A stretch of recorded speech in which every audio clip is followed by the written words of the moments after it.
Good morning, everyone, and welcome to today's Focus for Tuesday, December the 27th, 2022 at 11:27 a.m. Central Time.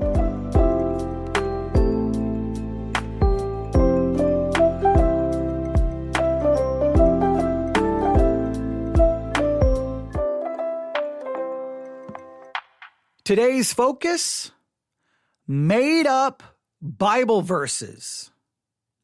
Made up Bible verses. Now, to be honest with you, this really wasn't my first idea. What happened is this morning I opened up my email inbox, and the first email that I got was from a company, I think it's called Outreach.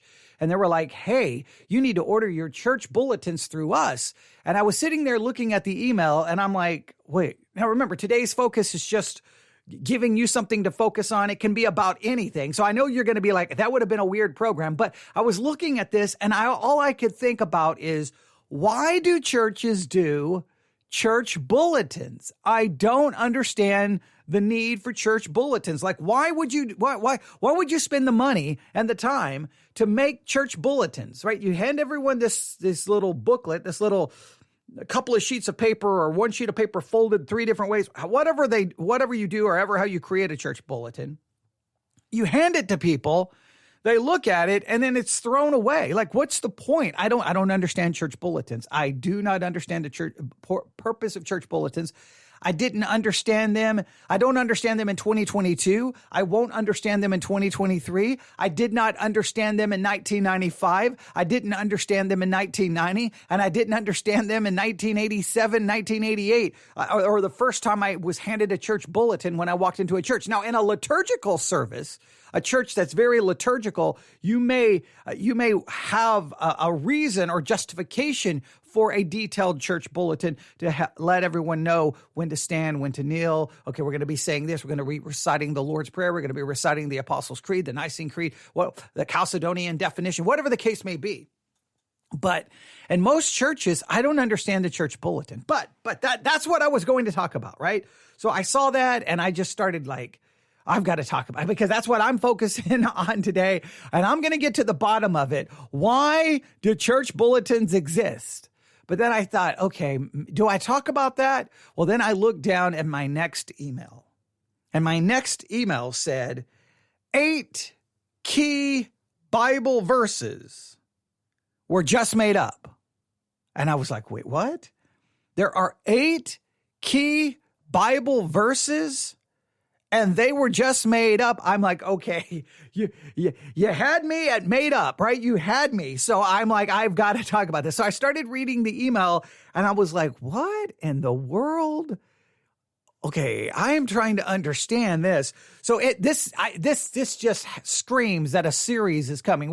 We're going to create a series on 8 made up Bible verses. At some point, we're going to have to create a series and do this. We're going to have to. I know I've got other series I need to finish up, but this one just screams it needs a series. But I thought for today's focus, I would at least throw out this idea, at least let you know that this idea is out there, because it seems like this email was taken from an article that was published somewhere. So there's an article floating out there somewhere in the world of the internet, right? In internet land, about 8 key Bible verses that were just made up. And then underneath that headline, it says this: Christianity invents as needed. Now, do you feel that that's true? And in any way, shape, or form, do you feel like that Christianity will just invent a Bible verse whenever it's needed? They will just invent whatever they need whenever they need it. I don't know if that's fair. I don't know if that's fair criticism. I don't think I've seen a lot of Christians sitting around, let's just invent a Bible verse. I've seen Christians try to take a Bible verse and make it say something it doesn't actually say. Now, you could maybe that's what they're trying to say. But I don't know if we did we just sit down and grab a pencil. We're going to write a Bible verse. I think you could argue, why do Christians misinterpret certain Bible verses? Then that would come down to a discussion about hermeneutics, biblical interpretation, Bible study methods. I don't know, but they so I just thought that was interesting. Christians invent as needed. We could make that today's focus. In what ways do you think Christians invent concepts, rules, and ideas when they're not actually in the Bible? Right? I mean, that would be an interesting conversation. But let's read a little bit of what they have to say here, and I'm going to try to just go through these really quick. Give you the 8 things that they feel are based off Bible verses that Christians just literally made up. And I don't know, you may find this fascinating, but we will have to work on this later. But here we go. This is how the article begins. When I grew up in church, what people called Christianity mostly boiled down to a couple Bible verses. I learned later they were all faked. All right, now wait a minute. If you grew up in Christianity and you thought it was only based on a couple of Bible verses, I don't know what kind of Christianity you grew up in, but that seems truly bizarre and weird to me. Because I would argue that Christianity is based on, 66 books, right? With a whole lot of Bible verses. And we spend our lives reading them, trying to understand them, trying to interpret them, arguing about them, debating them. I don't know if I've ever said, hey, here, when I became a Christian, no one just said, hey, here's just a couple of Bible verses. This is all you need to know. Now you may argue that the church spends a lot of time ignoring some of the things in the Bible, but that's just bizarre that you would grow up and then walk around saying that Christianity was boiled down to a couple of Bible verses. It goes on. I learned, and then notice the claim here. I learned later they were all faked. So according to them, they grew up in a form of Christianity that basically says you can boil down Christianity to these few verses. And then this individual figured out later they were all faked. The greatest scheme in the history of humankind is that Christianity fakes some Bible verses. I'm telling you, my email inbox is always an adventure. All right, here we go. As I started reading Bible scholars, I realized the religions had that. Okay, let me read this again. As I started reading Bible scholars, I realized the religions had made up or very badly misread its most critical passages. Now, supposedly Bible scholars taught them this. I would like to know which Bible scholars, because I can probably guarantee you there are quote unquote Bible scholars who would be like, those Bible scholars are wrong. But okay, but supposedly he read those, those top secret Bible scholars, those books are kept, locked in a dark cave somewhere so that nobody can get to them. I mean, you do realize any criticism you bring up about a Bible verse, Christians have probably been arguing and debating about it for 2,000 years. But okay. All right. So he discovered the Bible scholars and said, hey, they just made these things up. All right. So here we go. Number 1. Here's the first thing that was supposedly made up by Christianity. The first thing where Christianity decided we're going to make up a Bible verse. Are you ready? Here's number 1. Does Genesis say the world is evil? Does Genesis say the world is evil? Now, according to them, Christians like to say the world started out in Genesis 1 as a perfect paradise. And it was wonderful, idyllic, everything about it was great, and then it got ruined by humans. The world was good, then it turned bad. Now, do Christians say the world is evil, or do we say the world is under a curse? And that the perfect environment has been destroyed because sin entered into the world and the creation groans under that curse. And that what became evil is not necessarily the creation. It became cursed. What became evil is us and the human heart. Is that not more an accurate rendering of biblical Christianity? And it says, except the Bible never says the world is bad. Such a verse doesn't exist. And again, where did Christians come? Where did they get the idea that we were walking around? The world is bad. The world is bad. We would say there's evil in the world, but the world is cursed. So I'm completely baffled by this. So number one, supposedly the first thing that the Christians made up is we made up a verse saying that the world is evil, and they're saying that this is a misrendering or a misunderstanding of the word good in Genesis chapter 1. When God looked at his creation and said everything is good, that he's saying that we misread that completely, that we don't understand what that actually means. I don't know if this person really understands when the Christians say that the world is cursed, that sin has entered into the world. I think he's I think it's a he. I don't know if the name of the author is. I believe it's a male who wrote this. So I'm going to refer to him as he. I'll say the person who wrote this, they, them, however they need to be addressed. I don't seem to understand. Like, this is like basic Christianity 101. What became evil is the human heart. What became corrupted is the human nature. Creation was cursed. So now not everything is perfect in the environment. In other words, there's thorns, there's thistles, there's disease, there's plagues, there's storms, there's famine, there's drought. That is a result of the fall. So I thought that one was bizarre. Number two. Now this one, they go literally right after one. Is everyone desperately wicked? Christians like to say humanity is evil. That's why you need religion. Then they go on and on and on about the total depravity of man and like to quote Jeremiah 17:9. Except scholars have long said this translation of Jeremiah 17:9 is just Christianity gone wild. It is a complete invention. They said the Hebrew text is complex, and out of that complexity, the religion just wrote a new verse.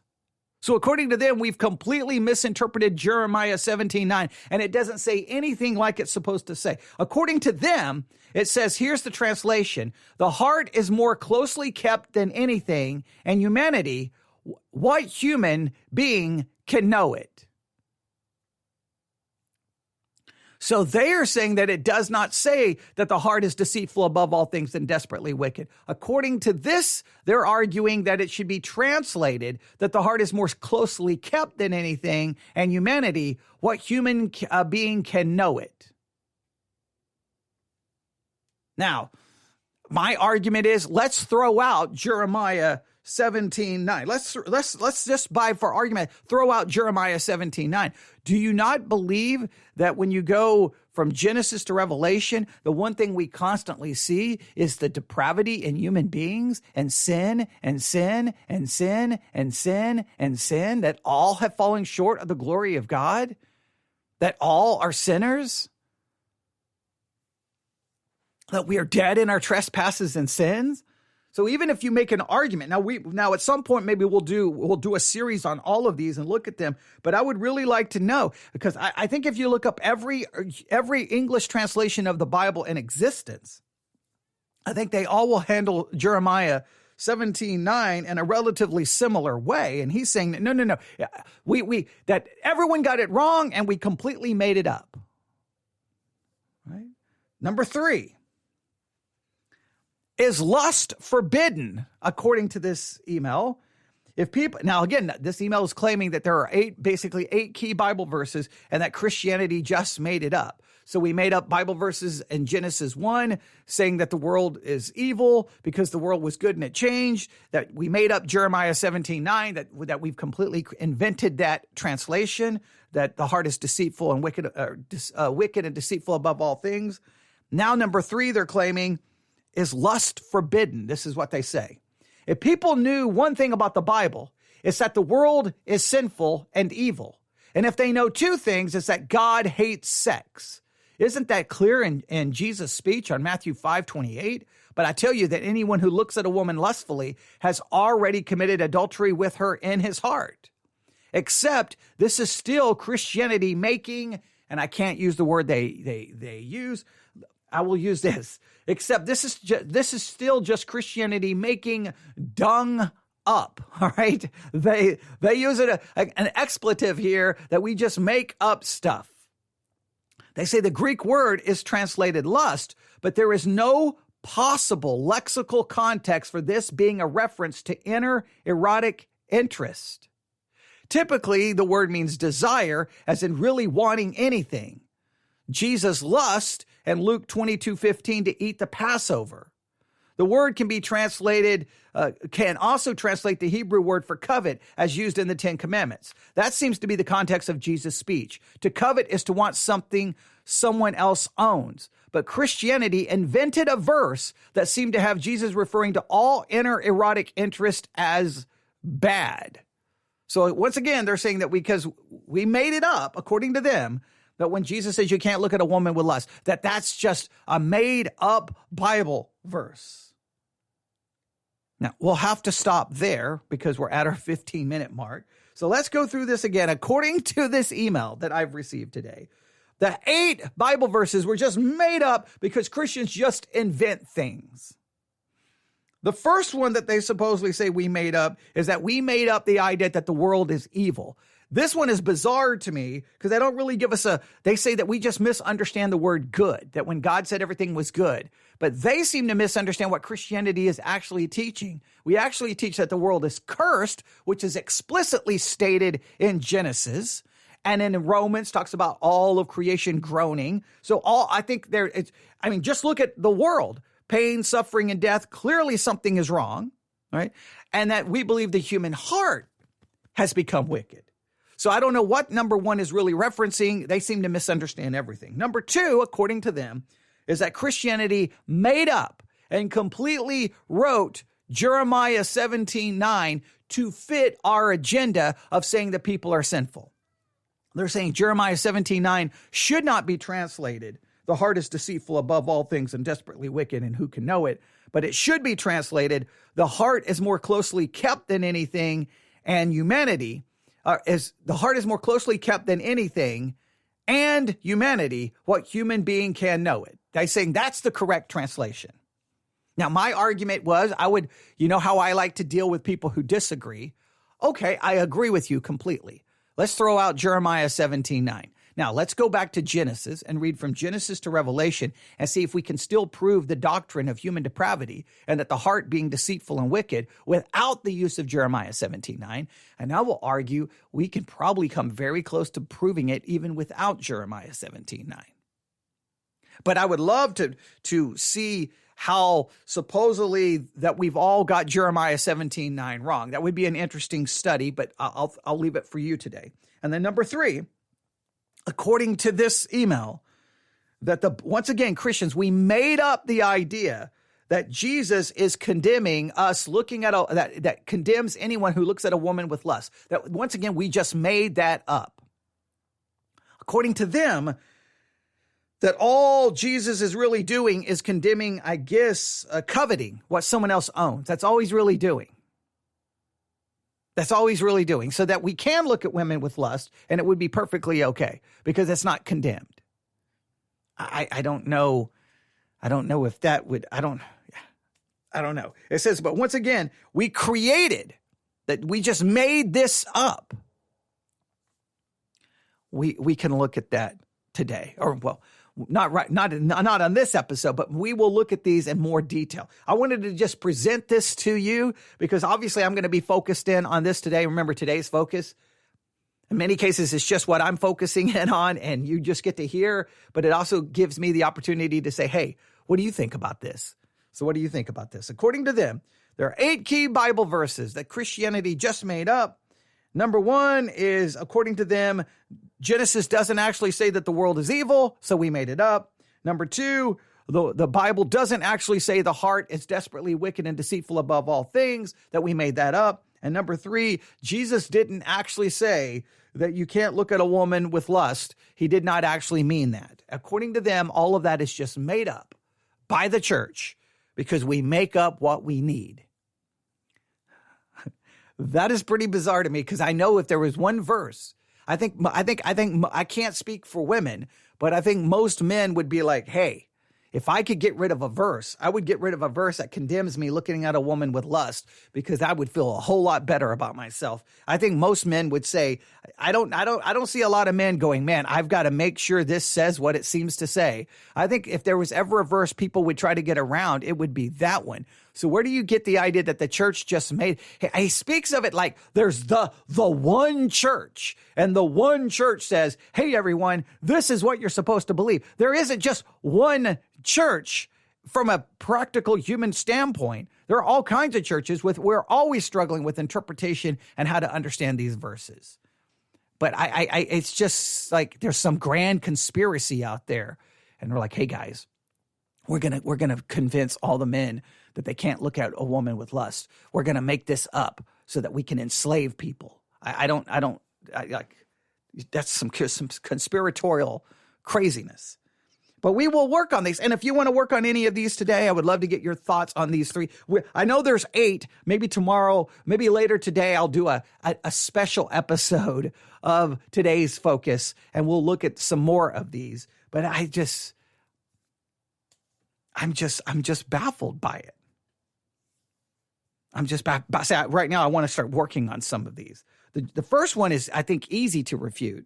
The second one, I don't even know where that's coming from, but okay. Of the second one, I would argue the second one by just going everywhere else in the Bible that seems to clearly indicate that we're sinners without Jeremiah 17:9. Then circle back around, then work on Jeremiah 17:9 to prove whether what they're claiming is true or false. And then the third one, I think it would be interesting to do a little bit of work on it. On Matthew, Matthew 5:28 to see. But I would have a hard time trying to support his view, or their view, because I don't know for sure who wrote it. All right. Today's focus, made up Bible verses. This is out there in the world of the internet. I know there's always crazy stuff, but it showed up in my email inbox today. So that I would bring it to your attention. Love to get your thoughts on this. Remember, today's focus is supposed to be short, just handing you something to focus in on the day so that can spark good conversation and discussion. Start discussing. Let me know what your thoughts are. newsif@yahoo.com. newsif@yahoo.com. I'm going to lose my voice. newsif@yahoo.com. All right, we'll circle back around to this in some way, shape, or form, but we'll be back live on the air here shortly, as well, to work on other podcast episodes and series that we need to try to finish before the end of the year. But I think we're going to end up stumbling today into, I don't know where to put this next one. We're going to try to do a sermon review that's going to probably take 4 or 5 parts. And I don't know I don't know if we put this in the Law and Gospel. I don't know if we put it in the Bible study exercise on fear, because we're studying Matthew 14. I don't know where to put it, but I have a feeling it's going to spark some very important conversation, and we'll try to start that here in the next 15 to 20 minutes. All right, thanks for listening. Everyone have a great day, and that is your today's focus for Tuesday, December the 27th, 2022, where someone is claiming that Christians just made up some Bible verses. Tell me what you think.